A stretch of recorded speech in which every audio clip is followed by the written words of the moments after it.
Are you a fan of The Lord of the Rings, Star Wars, Harry Potter?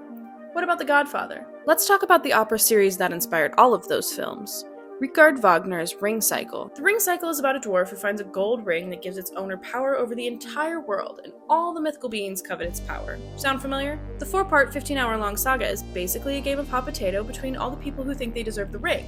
Spoiler alert, you don't want the ring. But Dayton Opera is only performing the first installment of the cycle, Das Rheingold, so let's break down what happens in Das Rheingold. In the first scene, we meet a dwarf named Alberic who is lusting over 3 Rhine maidens because, well, it's dwarf mating season. The maidens tell him that there's gold at the bottom of the river that holds the power to rule the world, but the owner must renounce love forever. For this lustful dwarf, a romantic connection is the last thing on his mind, so he renounces love, snatches the gold, and runs away. In scene 2, we meet Wotan, ruler of the gods.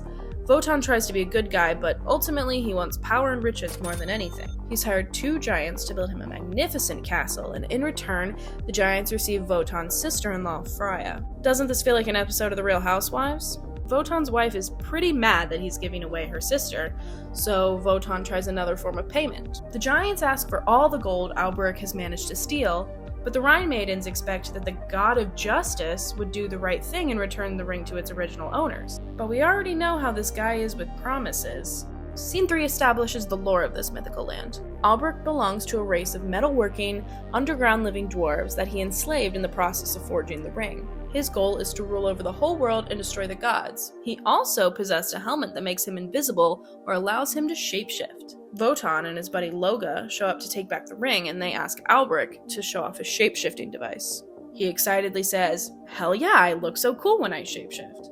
And Wotan uses this opportunity to capture the tiny dwarf. So now that Wotan has the ring, all is solved, right? Wrong, because Alberic cursed the ring so that anyone wears it will have bad fortune and die. How lovely! When Oracle/Goddess of the Earth Erda reminds Wotan of Alberic's curse, Wotan reluctantly gives the ring to Fasolt, and his brother gets so jealous that he kills Fasolt and flees. At least Wotan has his gorgeous new crib Valhalla for all the gods to live in, but he still thinks he'd look pretty cool with that ring on his hand. His devious plan to get the ring doesn't play out until later in the cycle, but you can see the first installment of this mythical masterpiece live at the Schuster Center on April 14th and 16th.